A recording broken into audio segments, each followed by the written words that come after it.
Hello दोस्तों, MP TET grade 3 series में आपका स्वागत है। यानी कि जिसे संविदा वर्ग 3 पहले कहा जाता था, आपको पता ही है उसकी डेट आ चुकी है। हमने अपने पिछले लेक्चर में पोषण यानी कि पोषक तत्व यानी कि भोजन के घटक टॉपिक को शुरू किया था। पिछली क्लास में हमने कार्बोहाइड्रेट के बारे में चर्चा भी कर दी थी। यदि कोई एमपीपीएससी एस्पायरेंट अगर ये वीडियो देख रहा है तो ये बिल्कुल ना सोचे कि ये टॉपिक जो है वो दरअसल संविदा वालों के लिए है, हमारे लिए नहीं है, इसलिए हम ना देखें। तो वो अगर ऐसा सोचते हैं तो वो जो न्यू सिलेबस आया है उसका 7वां पॉइंट जो है कड़ी का, उसमें देखें लिखा हुआ है पोषण, आहार और पोषक तत्व। तो ये जो टॉपिक है पूरी तरह से एमपीपीएससी 3 में भी पूछा जाना है और ग्रेड 3 यानी कि वर्ग 3 की परीक्षा में भी पूछा जाना है। तो अभी थोड़ा सा एक खाका समझ लेते हैं कि हमें क्या क्या पढ़ना है। हम पिछली क्लास में चर्चा कर चुके हैं, अभी फिर से एक छोटा सा रिवीजन हो जाएगा कि दरअसल भोजन के घटक हम पढ़ने वाले हैं। भोजन के घटक यानी कि पोषक तत्व। पोषक तत्व हमने पिछली क्लास में पढ़ा था कि दरअसल 7 हैं।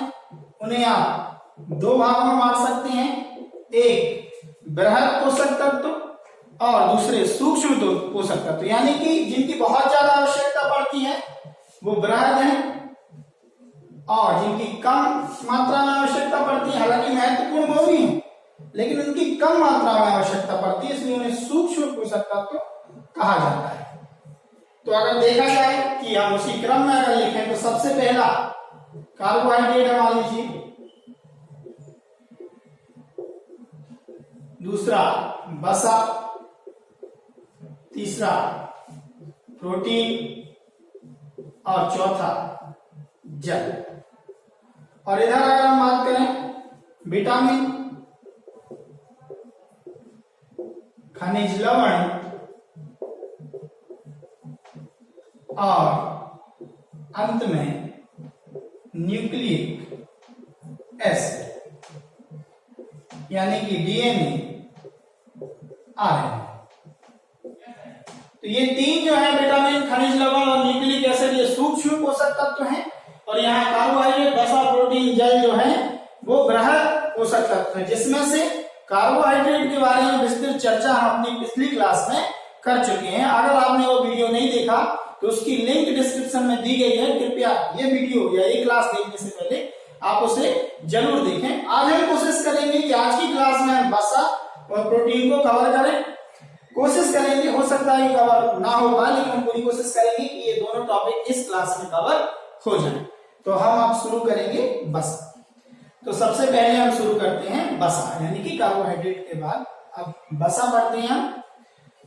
तो वसा दरअसल एक कार्बनिक यौगिक है, पता ही है आपको। ग्लिसरॉल और वसीय अम्ल यानी कि फैटी एसिड का एस्टर होता है और फैटी एसिड के 3 मॉलिक्यूल होते हैं, इसलिए इसे ट्राई एस्टर भी कहा जाता है। और कहते हैं कि सर्वाधिक मात्रा में ऊर्जा हमें वसा से ही प्राप्त होती है। तो सर्वाधिक मात्रा का मतलब क्या है कि 1 ग्राम वसा में सबसे ज्यादा ऊर्जा होती है। हालांकि अगर ओवरऑल देखा जाए तो सबसे ज्यादा ऊर्जा हमें कार्बोहाइड्रेट से मिलती है, यानी कि लगभग 50 से 75% के बीच जो ऊर्जा है वो हमें कार्बोहाइड्रेट से ही मिलती है। लेकिन अगर हम 1 ग्राम की बात करें कि 1 ग्राम कार्बोहाइड्रेट या 1 ग्राम ग्लूकोज के पूर्ण ऑक्सीकरण के बाद हमें 4.3 किलो कैलोरी ऊर्जा मिलती है, जबकि 1 ग्राम वसा में हमें कितनी ऊर्जा मिलती है? 9.3 किलो कैलोरी, यानी कि 1 ग्राम में अगर हम बात करें तो सबसे ज्यादा ऊर्जा वसा में ही मिलती है। दूसरी बात है कि सर्वाधिक लंबे समय तक हमें वसा से ही ऊर्जा प्राप्त होती है। अब देखिए इसका मतलब समझिए, सर्वाधिक मात्रा तो आप समझ गए कि उसके 1 ग्राम में 4.3 है और इसके 1 ग्राम में 9.3 है, तो ठीक है, बात समझ में आई। लेकिन सर्वाधिक लंबे समय तक, तो ये लंबे समय तक का मतलब समझिए कि आपने मान लीजिए चावल खाया, चावल से आपको स्टार्च मिल गया, स्टार्च का पाचन हुआ, फाइनली ग्लूकोज बन गया, ग्लूकोज माइटोकॉन्ड्रिया में उसका ऑक्सीकरण हुआ और आपको ऊर्जा मिल गई। ये तो आपको पता है, पिछली क्लासेस में हम पढ़ चुके हैं। लेकिन जो ग्लूकोज ज्यादा है आपके पास, आपके रक्त में जो ग्लूकोज अतिशय मात्रा में है, उसको लीवर ने क्या कर दिया, ग्लाइकोजन में बदल दिया, और ग्लाइकोजन क्या हो गया, संचित ऊर्जा हो गई हमारी।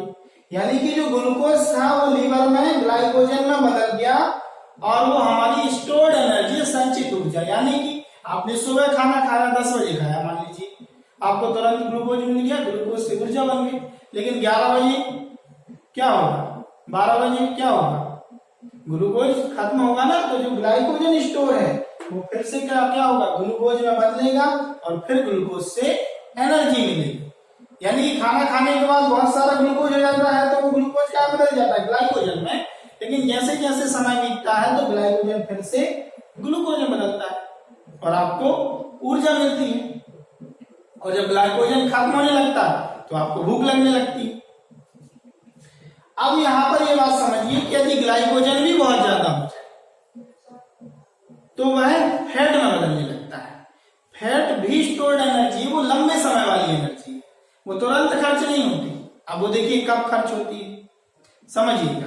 पहले तो स्टोर्ड कहां होती है ये समझ लीजिए कि अगर ग्लाइकोजन फैट में बदलने लगा तो वह फैट जो है वो एडिपोज टिश्यू में स्टोर होता है। एडिपोज टिश्यू मतलब आपकी त्वचा या मांसपेशियों के यहाँ ही एडिपोज टिश्यू होता है। हालांकि अब मैं डिटेल में नहीं जाऊंगा, एडिपोज टिश्यू वगैरह मैं बायोलॉजी की क्लासेस में पढ़ाऊंगा।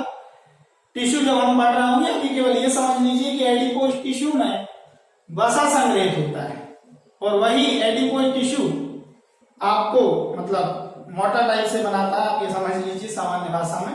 कहने का मतलब ये हुआ कि हाथी है, व्हेल है, पोलर बियर है, जो मोटे टाइप के जानवर होते हैं, उनमें एडिपोज टिश्यू की मात्रा बहुत ज्यादा होती है। और इस वसा को ही हम, इस एडिपोज टिश्यू को हम बल्बर कहते हैं। और एक बात और समझिएगा कि इसका काम क्या है दरअसल। तो एक बात अभी मैं समझाने वाला हूं कि ऊर्जा प्रदान करता है, लेकिन और भी काम समझ सकते हैं कि तापमान को नियंत्रित करता है, ठंड से बचाता है। यानी कि पोलर बियर कहाँ रहता है, ध्रुवों पर, बर्फ ही बर्फ है वहां पर, फिर भी रह लेता है ना। क्यों रह लेता है, क्योंकि उसके पास एडिपोज टिश्यू बहुत ज्यादा है। और एडिपोज टिश्यू जिसके शरीर में ज्यादा होगा, जो बहुत ज्यादा मोटा होगा, उसको ठंड कम लगेगी तुलनात्मक रूप से। तो ये बात समझिएगा कि तापमान को नियंत्रित करता है एडिपोज टिश्यू। दूसरी बात, ऊर्जा प्रदान करता है। अभी हम बात कर रहे हैं कि कैसे ऊर्जा प्रदान करता है। उसके अलावा बाह्य चोटों से रक्षा भी करता है। अगर बहुत ज्यादा एडिपोज टिश्यू होगा तो चोट कम लगेगी, और एडिपोज टिश्यू नहीं होगा, थोड़ा बहुत लगा तो अंदर की मांसपेशियां या सिराएं, धमनियां, हड्डी, ये सब चोटिल हो सकती है। ठीक है, अब थोड़ा सा ये बात समझ लीजिए कि कैसे ऊर्जा प्रदान करता है एडिपोज टिश्यू या फैट, उसके अंदर का फैट। देखिए, फैट जमा हो गया आपके अंदर, आपने खाना खाया, खाना थोड़ी देर हो गए खाना खाए हुए, तो ग्लाइकोजन फिर ग्लूकोज में बदलेगा। लेकिन ग्लाइकोजन अगर खत्म हो जाए, जैसे कि आपका उपवास, आप अनशन पर हैं, 1 दिन, 2 दिन, 3 दिन, अगर आप खाना ही नहीं खा रहे, तो इसका मतलब क्या है कि आपका ग्लाइकोजन यानी आपकी जो स्टोर्ड एनर्जी है वो क्या होगी, खत्म हो जाएगी। और जब आपकी स्टोर्ड एनर्जी खत्म हो जाएगी तब फैट और ग्लूकोज में बदलना शुरू हो जाएगा। और जब फैट ग्लूकोज में बदलना शुरू हो जाएगा तो आप कहेंगे कि अब मेरी बॉडी या उस व्यक्ति की बॉडी फैट पे चल रही है, वसा पे चल रही है। और जब फैट पे किसी की बॉडी चलने लगेगी, यानी कि फैट अगर ग्लूकोज में बदलने लगा और उससे एनर्जी मिलने लगी, तो एक पदार्थ बनेगा जिसे हम कहते हैं कीटोन बॉडी। अब वो कीटोन बॉडी निकलने लगता है। अब आपने सुना होगा कि यदि कोई नेता या कोई भी समाज सेवी व्यक्ति अगर अनशन करता है, 1-2 दिन बाद डॉक्टर उसे चेक करने जाते हैं। अब इसलिए चेक करने नहीं जा रहे हैं डॉक्टर कि भाई बहुत चिंता है सरकार को उस व्यक्ति की कहीं मर ना जाए। पहले तो ये चेक करता है डॉक्टर जाके कि कीटोन बॉडी बन रहा है कि नहीं बन रहा। क्योंकि अगर रक्त में कीटोन बॉडी नहीं है तो इसका मतलब ये अनशन है ही नहीं। वो कहीं यहाँ वहां जाके कुछ खा पी लेता है, केवल कैमरे में दिखाने के लिए अनशन चल रहा है। यानी कि डॉक्टर्स इस बात को चेक करते हैं कि कीटोन बॉडी शरीर में है या नहीं। क्योंकि अगर कीटोन बॉडी शरीर में नहीं है तो वो अनशन जो व्यक्ति कर रहा है वो दरअसल फर्जी। इसलिए डॉक्टर कीटोन बॉडी की उपस्थिति देखकर बता देते हैं कि हाँ ये अनशन सही तरीके से हो रहा है। तो ये बात तो आपको समझ में आ गई कि फैट पे अब बॉडी चलती है, कीटोन बॉडी बनता है। आंसर में क्यों? डॉक्टर चेक करने जाते हैं। हालांकि बहुत लंबा आंसर हो जाता है, उसके बाद जो डॉक्टर जाते हैं वो तो यही चेक करने जाते हैं कि तबीयत ठीक है कि नहीं, लेकिन शुरुआती 1-2 दिनों में ये चेक करने जाते हैं। ठीक है, अब मैंने पोलर बियर का जिक्र किया तो थोड़ा सा समझ लीजिए पोलर बियर के बारे में कि पोलर बियर वहां 6 महीने बर्फ और 6 महीने मतलब जब रात होती है तो पूरा बर्फ जमा हुआ है मान लीजिए, और जब दिन होता है सूर्य निकलता है तो थोड़ा सा बर्फ पिघल जाती है, पानी में जो मछलियां होती हैं वो दिखने लगती हैं। तो पोलर बियर 6 महीने उन मछलियों को खाता है, लेकिन जब 6 महीने पूरी तरह से बर्फ जम जाता है तो फिर किन मछलियों को खाता है? फिर क्या खाता है? तो फिर वो कुछ नहीं खाता। वो 6 महीने में इतना ज्यादा खा लेता है कि उसके अंदर एडिपोज टिश्यू की इतनी ज्यादा मात्रा हो जाती है कि अब अगले 6 महीने तक उसी एडिपोज से काम चलता रहता है और वो सोता रहता है अगले 6 महीने तक। और ठंड क्यों नहीं लगती? क्योंकि वही है, तापमान को नियंत्रित करता है या ठंड से बचाता है। तो ये बात आपको समझ में आ गई होगी। और अगर हम बात करें कि वसा जो है वो सामान्यतः 20 से 25 डिग्री की अगर हम बात करें, सामान्यतः वसा ठोस अवस्था में होता है, उसे ही हम फैट कहते हैं। लेकिन अगर वसा या फैट इसी सामान्य अवस्था में, तरल अवस्था में, यानी इसी सामान्य टेम्परेचर में 20 से 25 के बीच अगर वो तरल हो तो हम उसे तेल कहते हैं, और अच्छी भाषा में उसे कहेंगे हम लिपिड कहते हैं। ठीक है, तो अगर कोई कहे लिपिड क्या है तो कहना जो वसा तरल अवस्था में हो वो लिपिड है या तेल। ठीक है, ये क्लियर हुआ। उसके बाद अगर हम थोड़ा सा ये बात करें कि कितना वसा दरअसल एक स्वस्थ व्यक्ति को चाहिए, 40 से 80 ग्राम के बीच प्रतिदिन आवश्यकता होती है। उसके अलावा अगर हम स्रोत की बात करें तो वही है समस्त तेली पदार्थ, घी हो, मक्खन हो, दूध हो, इन सब में वसा होगा, वसा के स्रोत होंगे। पीने योग्य जो दूध होता है उसमें सबसे ज्यादा वसा अगर हम बात करें तो भैंस के दूध में होता है। ठीक है, अब इसके बाद हम बात करेंगे वसा के टाइप्स की। तो चलिए हम देखते हैं वसा के प्रकार। तो वसा दरअसल 2 प्रकार का होता है, एक संतृप्त वसा और दूसरा असंतृप्त वसा। संतृप्त और असंतृप्त यानी कि सैचुरेटेड एंड अनसैचुरेटेड।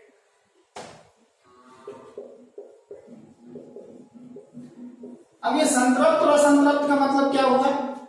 संतृप्त मतलब क्या है? सामान्य संतृप्त से आप क्या समझते हैं कि जैसे खाना खाया, भूख लगी और खाया तो आप असंतृप्त है।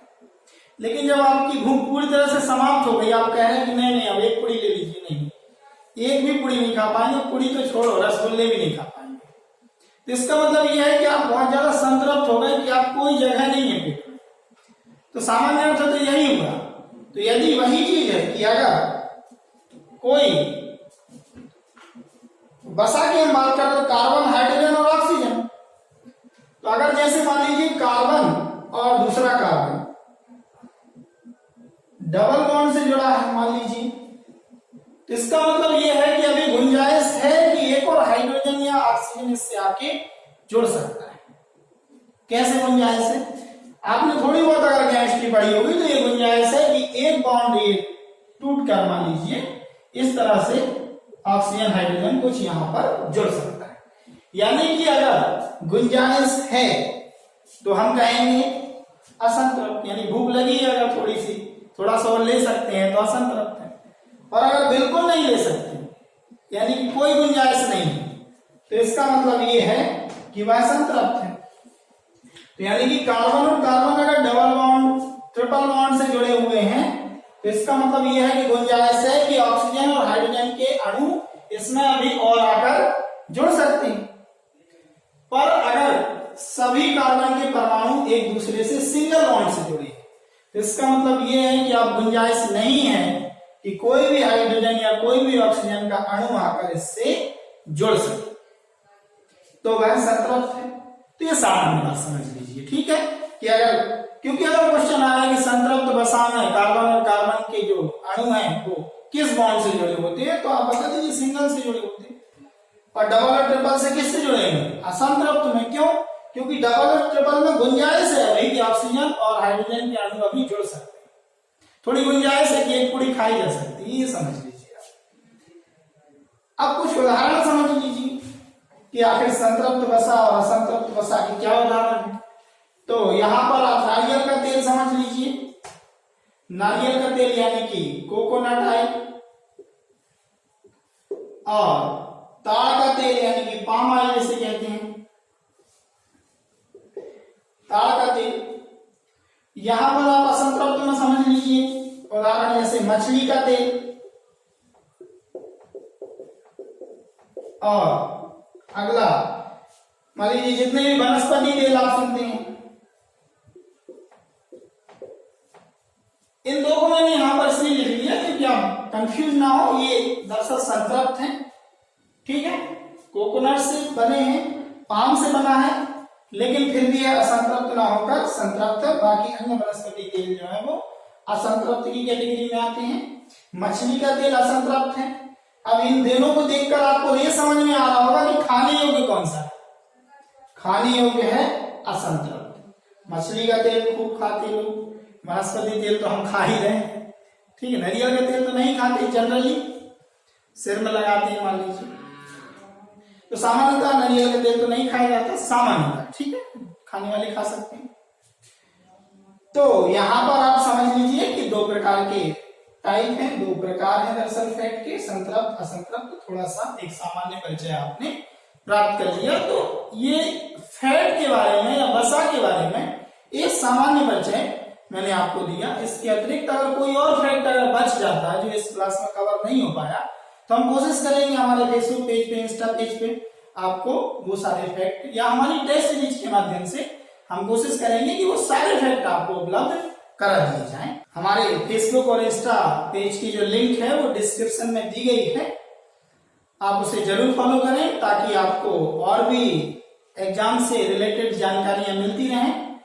और इस वीडियो पर जो क्वेश्चन हम पूछते हैं उस क्वेश्चन का आंसर कमेंट बॉक्स में जरूर करें। और भी अगर आपके कुछ डाउट है, सुझाव है, तो कमेंट जरूर करें, क्योंकि आपकी कमेंट ही हमें मोटिवेशन देती है कि ताकि हम और भी वीडियोस बनाते रहें। इसलिए आप कमेंट जरूर करें।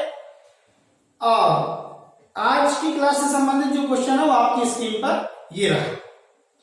इस क्वेश्चन का आंसर आप जरूर कमेंट करें। एक बार और कह रहा हूं कि आपकी कमेंट्स मुझे या हमें, हमारी टीम को मोटिवेशन देती हैं कि हम आगे और वीडियो बनाएं। Thank you.